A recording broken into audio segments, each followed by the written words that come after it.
Hello, everybody. Welcome to Sacktown Hot Cakes and Hot Takes. So here on Hot Cakes, here's what we're going to do. I'm coming to you after every Kings game that I see, and I usually watch all of them.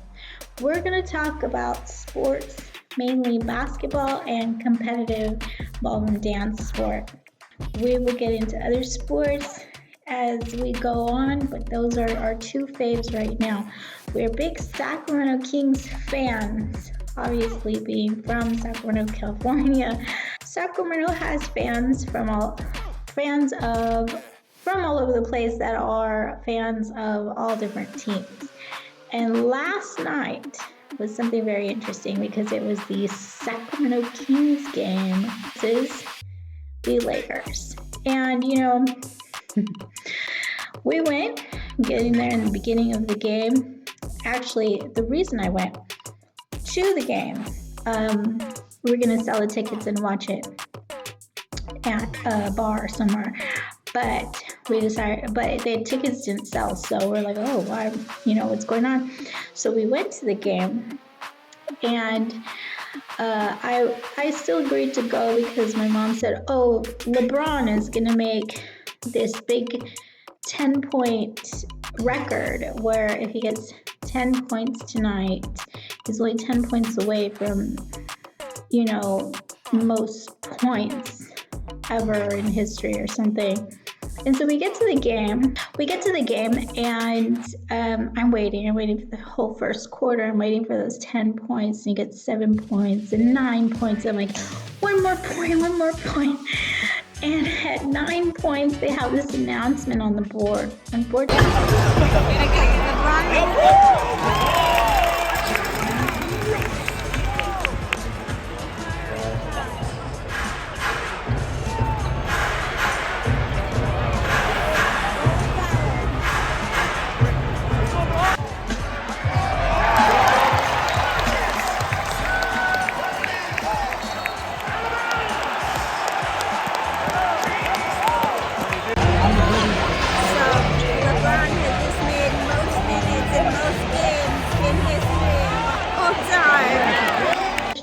I did not get to record it, but they have this announcement on the board saying that he had beaten a couple of records. He holds now the record of most minutes in the game, most played games. I think it was 5,000 something or other minutes. That's a lot of basketball.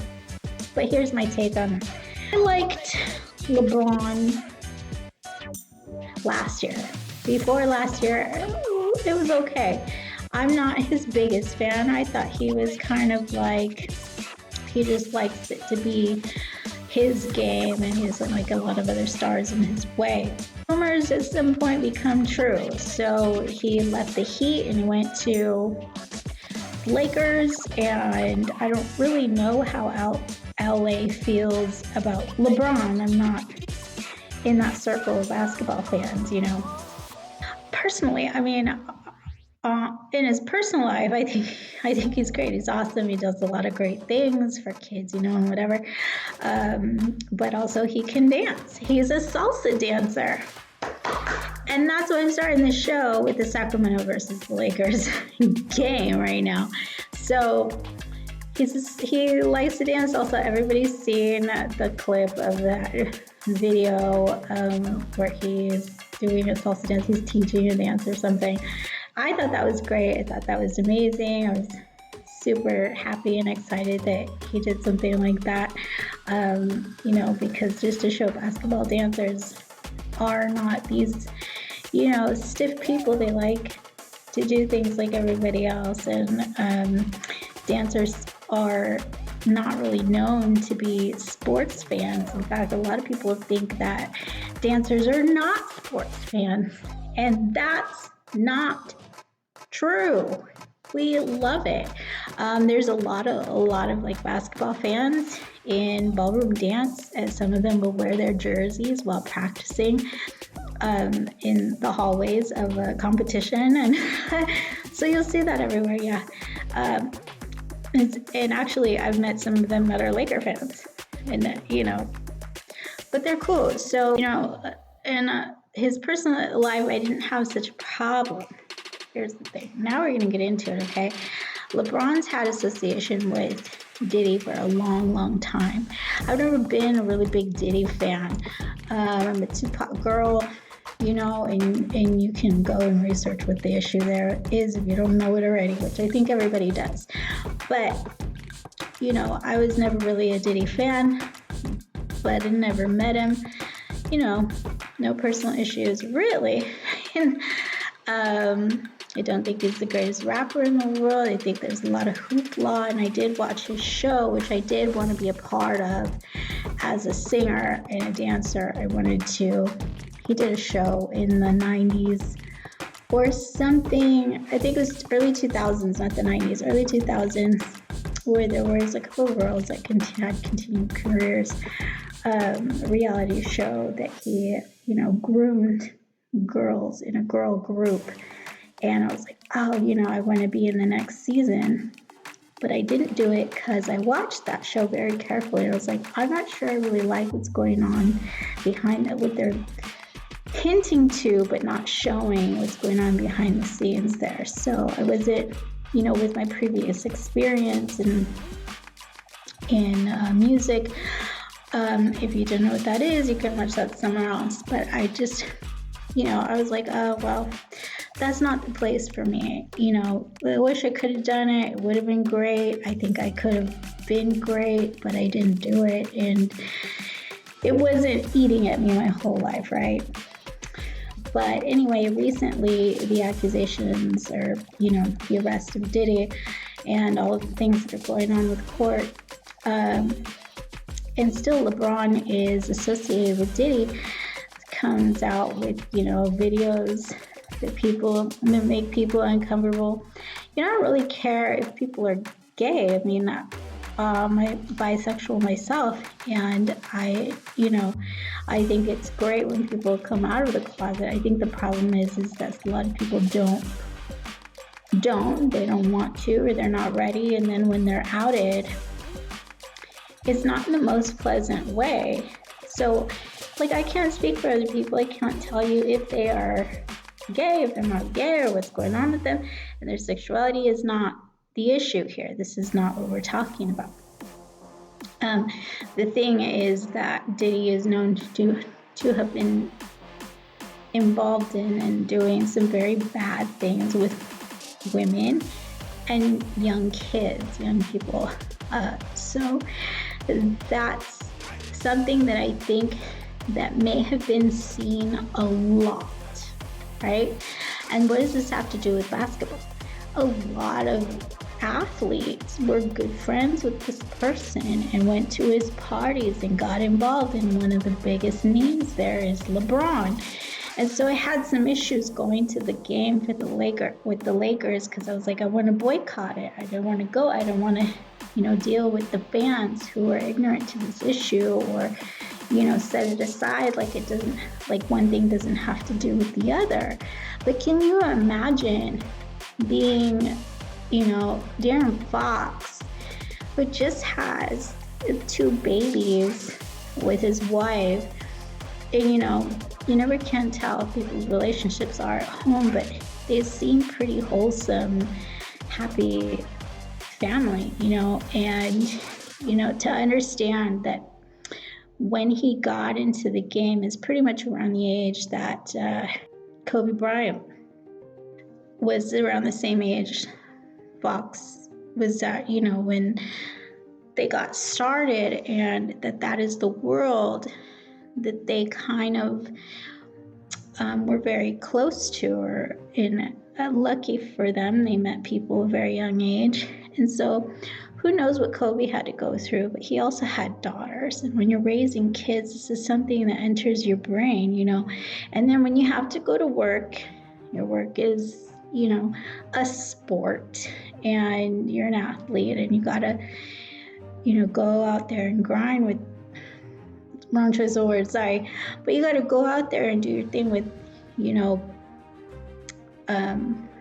playing against a team, you know, in a sport which is usually very friendly, but then finding yourself on the court with people who are criminals or associated with criminals, who are associated with people who are very dangerous, and being very close to that world, understanding that your children are going to grow up also very close to that, and there's a lot more to be aware of than like just the average, if you walk down the street, hold on to your purse. And so I think that's happened a couple times in basketball. It's not just LeBron. Of course, last year we had that issue with a different basketball player that was accused of raping or having sex with a minor. Not raping, it's considered rape, but having sex with a minor, and they had to play with this guy. Well, the Sacramento fans were not happy, and they make it known. You go to these games when something like that is going on, the fans make it known. We know about you, and we don't like that you're on our court right now. So yes, it was LeBron's night to win, and he got the records. He, made the record times or whatever. And here's what I'll say about that, is that most minutes in the game, most played games, who did he beat? He beat, I think, Kareem Abdul-Jabbar, right? And so this is what I think, right? So you could, and no offense to the other guy, love him, love Bruce Lee, and I think that that's why he did so well in his career too. But what I will say is that you could take that record, most minutes and most played games, up the a-hole, because you can play till you're 50, and it doesn't matter to me. We can hold on to that record. That night, like last Kings game, Kings versus Lakers, with the important takeaway thing there that I think the Lakers fans were not even noticing, is that it was really hard. He held on to 9 points, couldn't get up to 13 until the third quarter, the end of the third quarter, and he only got 19 points. This is LeBron, who's been known to make 50, 60 points. You know what that means? Is that our defense was way above par, number one. And you can argue he wasn't playing very hard. And you can argue that it was set up that way so that he would get the win on the night that he gets the record. And you can call it a lot of different things. But the bottom line is that our defense was preventing LeBron and all his players from getting those, a lot of those baskets. And on top of that, our Foxy was making 26 points. Then they come off as losers, and they have to talk to the press and talk about how they didn't do this right, and they weren't doing this, and they weren't doing that. This is a funny thing. He makes records, everybody's making a big deal, but the very next day is De'Aaron Fox's birthday. I think today is De'Aaron Fox's birthday, December 20th. Okay, I just found that out, and I was like, make it holding a record and winning the game, making it feel like it's your birthday when, all you have to do is just continue, not retire, to keep making that record. Meanwhile, somebody else is actually having a birthday. I mean, it felt there was so much wrong about that night that we had to celebrate. And you could see Kings fans leaving, and Lakers were like, why are they leaving? Well, they're leaving because we don't want to celebrate this guy. Listen to me. LeBron, I've never met him, right? He's probably a really nice guy. But honestly, on the basketball court, I don't think that that's something you would hear of it. I think that there was a lot to hide at one point, and it makes people a little tense now. Everything is out in the open and people want to feel sorry for him. I mean, give me a break. People molest children and pull the same game. But you know what? They always end up in prison. And so, I mean, that's what's going to happen today. But yeah, so he couldn't make his points because we had better defense. We were forced to go on camera to the press and talk ourselves down and, you know, be like, we lost because of this and because of that. All of those things may be true because they were playing the game and they know better than I do what was going on with the team. But I think that tension made some difference, and they got to go out there and really just want to fight against the real facts. They got to go in there with heart. Well, I saw the sadness and the dismay on the faces of the Lakers players, almost as if they didn't want to be on the team. But that's all I'm saying is that team, the Lakers right now, even for the past few years, they got some well-known players, yeah, for whatever reasons, but it's pretty much a one-man team. He does everything. It's not just, you know, oh, people go, oh, point guards are the stars. No, I mean, we've had games where Murray was making more points than Fox. And so, I mean, that's not even the thing that needs to be discussed, really.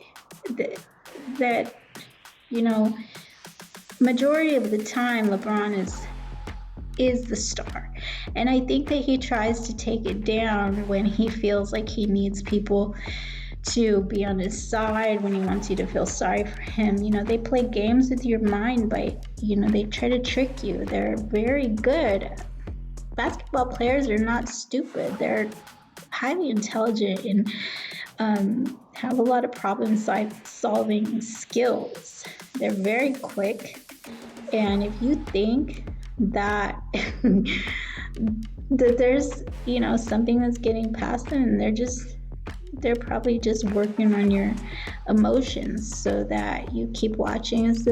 I was sitting next to a Lakers fan, and he tried to get a little boy. He kept pressing on this little boy that was sitting in front of us to buy him a Lakers jersey and change him into a Lakers fan. I was like, you're getting it. You're starting to look like a predator.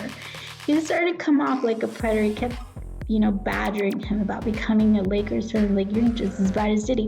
I don't want to sit next to this guy. I got these Lakers fans. I was surrounded by Lakers fans. Now, I could see in the audience, it's not like they were everywhere, but I just seemed to have them all next to me.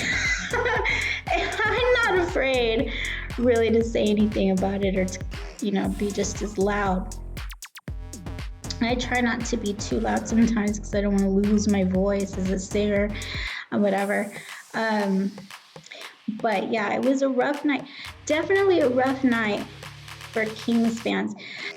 Here's what I want to do. I want to get some thoughts on it from my mother, who is a Kings fan, not just a Kings fan, but a season ticket holder. She is a proud Sacramento resident and fan of the Sacramento Kings for over 40 years. We've been going to these games since it was at the Arco Arena in Atomas, and we followed and followed and followed. I just came around the bend. I was a really big Laker fan when Kobe Bryant was on the team. I was a really big Bulls fan, you know, when Michael Jordan was on the team. And, you know, I like the big famous guys as much as anybody else, but, you know, there's something to say for people who have talent. They're usually not just good at the sport, but well aware of everything else that's going on. So this is why this whole situation with LeBron really surprises me. But not just that, it's that the fans aren't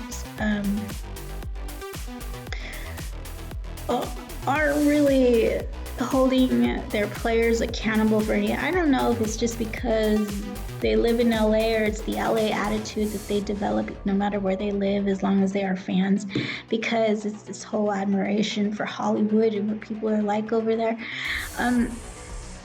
But they get that way. They don't hold you to anything that you do. You have, like musicians don't have the responsibility of your children, and they shouldn't be held responsible for anything else that goes on. Well, we're a little bit different here. This is Sacramento. We have some of the fastest players in the league. They are known to be wholesome. They may have a mouth and kind of an attitude, but they, have had families early on. They're family men with, great attitudes and do good things for the community. And not that other players and other teams don't, but they're certainly, from what we know, they're not involved in any criminal activity, and we would be very disappointed, voice it, and be really loud about it if that were the case. And so there's something about that here in Sacramento. I think it's almost what they look for when they are looking for new players. It's not just they got to be great at basketball, but you got to be understood by the people and understand the people here. So I can't say I'm not part of that where they pick the team players, but if I was, that would be a thing, because you want the fans to love them, as we are the loudest, we're the greatest fans in basketball, and as they pick the players that we love. Now here's the thing about Foxy, is that he can be a legend here. Recently, my mom's been talking, and she'll talk more about it, but my mom's been talking about how he's been, not happy with the team. Like, they keep saying they're getting better, but he's not seeing the progress that he had wished for, blah, blah, blah. Well, here's what I would say to Fox, is that you can be a legend here. We're setting you in stone. You can be a legend here. You probably are already. I mean, we still love to see Weber, and he hated it here. We know that, but he did well for us, and I think they were in the playoffs and whatever. I think he did well for us, so we're okay with him, and we love it when he's here. But here's the thing, is that we don't always show so much love to people who are not on the team anymore. But when you're here, if you stay here, you can be legend here. If you leave and it's like, oh, you were unhappy, it's going to leave a sour taste in your mouth. And you won't know what we're looking for once you're gone anymore, right? Cousins, we loved Cousins, and he couldn't handle that it was a one-man team making 50, 60 points a night and still not being able to get the win. It was really frustrating for him. And I think what I heard is that he didn't want to leave, but he left, right? And since then, injury after injury, he's not considered as great as he was when he was on this team. And so I'm not going to say it's like a curse or anything. I think people can get around stuff like that, but if it happens twice, then it will be considered one. And we don't want that to happen to Fox. We love him here. We want him to stay. I mean, he's made this team. We had faith in him the first 2 years, and I think the whole issue with Cousins was upsetting, but it was a learning. Something he had to learn from, and he's grown a lot since then. That he has to take that experience in consideration. He may sort of understand what happened with that. What I will say is, there's something that they don't know, is what happens if one of them stays, right? I mean, we still got Bibby, we still got Christy. We never felt betrayed by these people. They've always been around. We got guys that come here often from the old teams, and watch the games with us. And, that's what we would like for him. But, players do whatever they will. And you got to remember, these players were not all of them, and I don't think any of them right now were born here. They were not born here. They didn't grow up here. They may love it here. But I think after a while, when you're that young and you go somewhere that young, it can feel like, well, I've been here for like a long time. I wasn't really prepared to like make the life decision of forever in just one place when you get to travel around and see the world. So there may be some of that going on, but if I were to give advice, you travel, you see the world, spend like a month of your off time in other places and just go see other cities in America or anywhere else, and enjoy that. You can do that, but be a legend at home. That's what we want for him. That's what I think we want for him. If you have the same idea or a different idea, leave me a comment, let me know. That is Zactown Hot Cakes and Hot Takes. You can get shows like this elsewhere, but here you will also see ballroom competition hot cakes and hot takes. So we'll get into that soon in the future. Stay tuned. Subscribe if you want to see more. Stay tuned. Click on everything you want to click on, all of our social media. Don't forget about us. We'll see you next time.